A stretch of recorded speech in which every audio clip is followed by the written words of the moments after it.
Hi friends, welcome to നാവിൻ രുചി. ഇന്ന് നമ്മൾക്ക് കുറച്ചധികം പഴുത്ത മാങ്ങ കിട്ടിയിട്ടുണ്ട്. അപ്പോൾ അത് വെച്ച് ഒരു അടിപൊളി 4 മണി പലഹാരമായ മാമ്പഴടയാണ് തയ്യാറാക്കാൻ പോകുന്നത്. അപ്പോൾ സ്കൂൾ കഴിഞ്ഞ് വരുന്ന കിഡ്സിനൊക്കെ എപ്പോഴും എണ്ണപ്പലഹാരം മാത്രം കൊടുക്കാണ്ട് ഇങ്ങനെ ഒരു ആവിയിൽ വേവിച്ച് കൊടുക്കുന്ന പലഹാരം ഒന്ന് ട്രൈ ചെയ്ത് നോക്കൂ.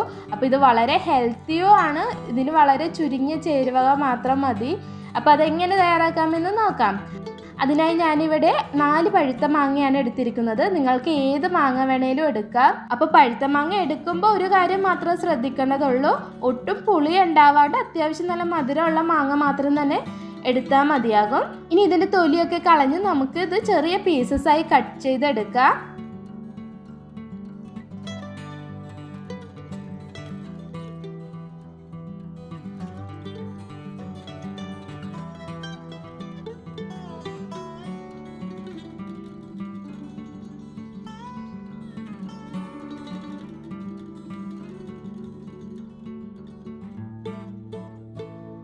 അങ്ങനെ ഇപ്പോൾ എല്ലാ മാങ്ങയുടെയും തൊലിയൊക്കെ കളഞ്ഞ് ചെറിയ പീസസായി കട്ട് ചെയ്ത് എടുത്തിട്ടുണ്ട്.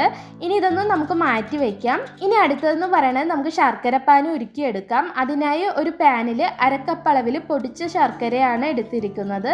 ഇതിലേക്ക് ഒരു 1/4 കപ്പ് അളവിൽ വെള്ളം ഒഴിച്ചു കൊടുക്കാം.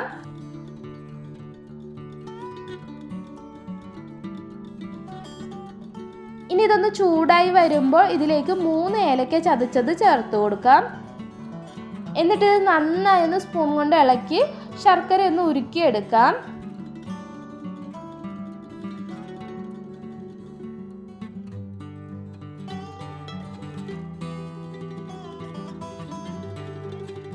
അതിനുശേഷം ഇതിലേക്ക് നമുക്ക് കട്ട് ചെയ്ത് വെച്ചിരിക്കുന്ന പഴുത്ത മാങ്ങ ഇട്ട് കൊടുക്കാം. എന്നിട്ട് ഇതൊന്ന് നന്നായി ഇളക്കി മാമ്പഴം ഉടച്ച് വേവിച്ചെടുക്കുക.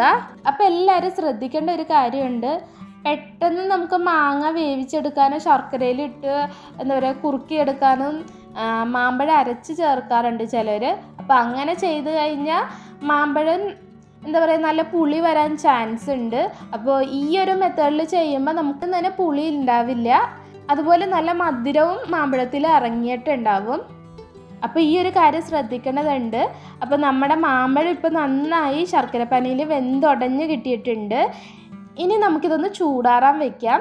അപ്പോൾ ഇപ്പോൾ ഒരു ഇളം ചൂടിലാണ് കേട്ടോ നമ്മുടെ ശർക്കരപ്പാനി ഇരിക്കുന്നത്. ഇനി നമുക്കിതിലേക്ക് ഒരു 2.5 കപ്പ് ഗോതമ്പ് പൊടിയാണ് ഇട്ട് കൊടുക്കേണ്ടത്. കൂടെ 1 കപ്പ് അളവിൽ അപ്പപ്പൊടിയുമാണ് ഇട്ട് കൊടുക്കുന്നത്. എന്നിട്ടിത് നന്നായി ഒന്ന് കുഴച്ചെടുക്കാം. അപ്പോൾ ഇതൊന്ന് കുഴച്ചെടുക്കുമ്പോൾ ശ്രദ്ധിക്കേണ്ട കാര്യം, നമ്മളിത് ചപ്പാത്തി പരുവത്തിലല്ല കുഴച്ചെടുക്കുന്നത്. ചപ്പാത്തിക്ക് മാവ് കുഴക്കുന്നതിലും കുറച്ചും കൂടി ലൂസ് കൺസിസ്റ്റൻസിയിലാണ് ഇത് കുഴച്ചെടുക്കേണ്ടത്. എന്നാലേ നമ്മൾക്ക് ഇത് ഇലയിൽ നന്നായി പെട്ടെന്ന് പരത്താൻ കിട്ടുള്ളൂ. തിക്ക് കൺസിസ്റ്റൻസിയിലാണ് ഇപ്പോൾ നിങ്ങൾ മാവ് കുഴക്കണമെങ്കിൽ നമുക്ക് ഇലയിൽ പെട്ടെന്ന് പരത്തിയെടുക്കാനൊന്നും പറ്റില്ല.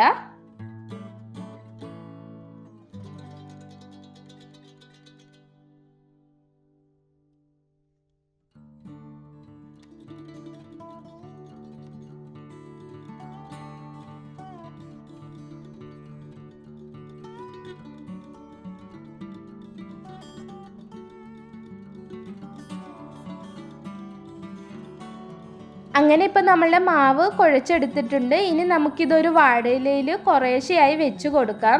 എന്നിട്ട് നല്ല തിൻ ലെയറായിട്ട് തന്നെ പരത്തിയെടുക്കുക.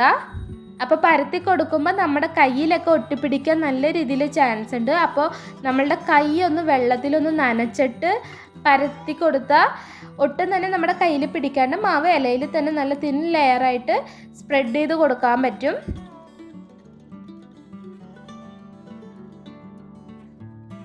അങ്ങനെ ഇപ്പോൾ എല്ലാ മാവും ഞാൻ ഇതുപോലെ തിൻ ലെയറായിട്ട് പരത്തി മടക്കി എടുത്തിട്ടുണ്ട്. എനിക്ക് ഏകദേശം ഒരു 10-12 അടക്കിയുള്ള ഇത് കിട്ടിയിട്ടുണ്ട്.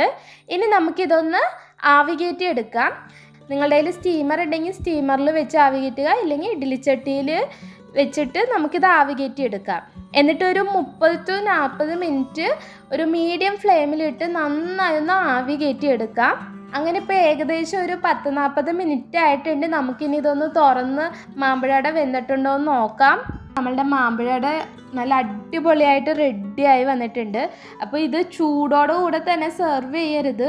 ഒന്നില്ലെങ്കിൽ ഒരു 2 മണിക്കൂർ, ഇല്ലെങ്കിൽ ഒരു ദിവസം വെച്ചിട്ട് അടുത്ത ദിവസം ഇതെടുത്ത് കഴിച്ചാൽ നല്ല അടിപൊളി ടേസ്റ്റ് ആയിരിക്കും.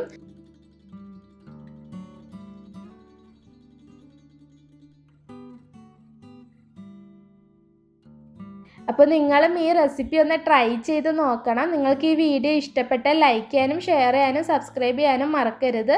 നല്ലൊരു റെസിപ്പിയുമായി അടുത്ത വീഡിയോയിൽ കാണാം. Thanks for watching.